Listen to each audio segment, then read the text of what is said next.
AP Computer Science A, Unit 2, Using Objects, Lesson 2, Calling Void Methods. The objective of this lesson is for you to be able to call non-static void methods without parameters. Let's look at another example of an object class. Consider the following class: public class, game class.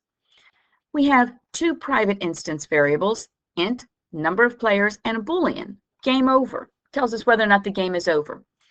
And then we have public game, num players is set to 1, game over is set to false. Okay, notice here, this is going to set how many players and whether or not the game's over. Public void add player increases the number of players. Public void end game causes the game to be over.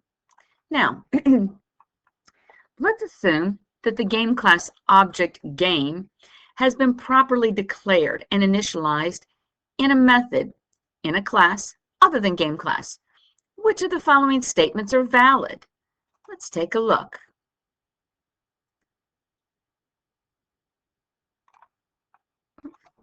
Sorry, that wasn't moving down fast enough. We have game.numplayers++. Since numplayers is private, this is an illegal statement. Because it's private, you can't actually access that data. It's kind of like somebody else trying to change your name. Can't do it. That's private. Only you can change your name. Somebody can ask you to change your name, but it's up to you to do that. Game.addPlayer. The game's objects, numplayers, would increase by 1. This is where you're asking game to increase the number of players. So game is adding 1. Game.gameOver. Game over is an instance variable, not a method. So this too is illegal. Okay, you would have to use game.endGame. The game's objects game over will become true. Notice that when you've got a class, you should not be able to, unless somebody made those variables public, but your instance variables should always be private. And the only way that they should be able to be changed is by methods declared and created inside the class. Now, things to remember.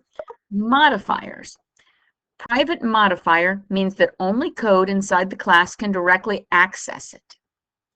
Public modifier means that any code can access it. Instance variables are automatically public unless a modifier is put in front of it. Both return type, both add player and endgame are void methods. This means that they don't return any values back to the calling program. All they did in this particular example was update instance variables. And oftentimes that's what a void method will do. It will just go out and it will change something that's private within the class. Method name. It is good coding style, but not necessary to compile, to have your first word of your method lowercase, then all of the other words start with uppercase. It is also good coding style to have the method be an action sort of some sort. Anytime you're talking about a method, you should be talking about a verb, an action. Whereas variables, instance variables, should be things, nouns, if you will. Parameters. For both of the methods in this example, the parameter list is empty. This means that the code inside the method did not need any additional information to run. When you told it to end the game, it knows what it's doing. It's just changing the instance variable. When you ask it to increment the number of players or add a player, it knew to add 1.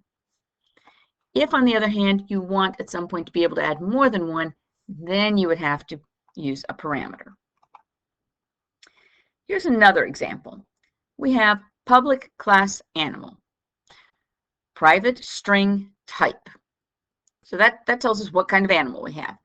Then we have some creating some classes, or not classes, sorry, some methods that are creating. So animal type is set to unknown. It's kind of like your default. Public, if we've got public animal string t, type equals t. So now we've got a type. Public void talk. system.out.println, hello, I am a, and then there's nothing, right? Public void say name, system.out.println, type, public void greet, talk, say name. Let's see how we could use this over here. What does the following code segment does the following code segments print? Assume the animal object, or animal object is created in a class other than animal. So we've got animal is set to A is set to new animal. So we've got a new animal. We've created it.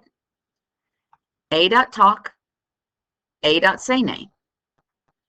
Well, new animal, not passing it anything, is going to create this type of an animal, an unknown. So it's just going to say, hello, I am unknown. Animal B is set to new animal, and it's passed doggy. B.talk. Well, B.talk is going to say, hello, I am. And then B.say name is going to say doggy. How about animal C is set to new animal, kitten. Animal D is set to new animal. Remember that the kitten is going to use this class to create itself. So it's going to actually have a type. It's going to set the type to kitten, whereas D is going to set itself to unknown. So D.say name is going to say unknown. C.talk, well, everybody talks and says, hello, I am. And then C.say name will say kitten. Animal F is set to new animal, whale. F.greet will come down here, and this will call talk, which is inside here. So it's going to say, hello, I am. And then say name will say that it's a whale. And then notice, okay?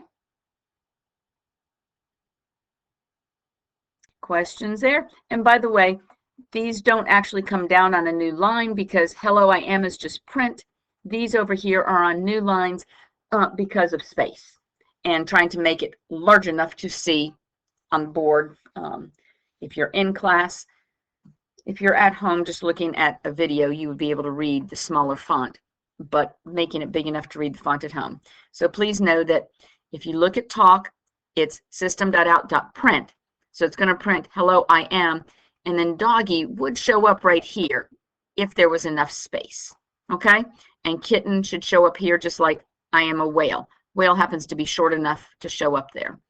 Hello, I am, unknown would show up over here. And that is the end of lesson 2.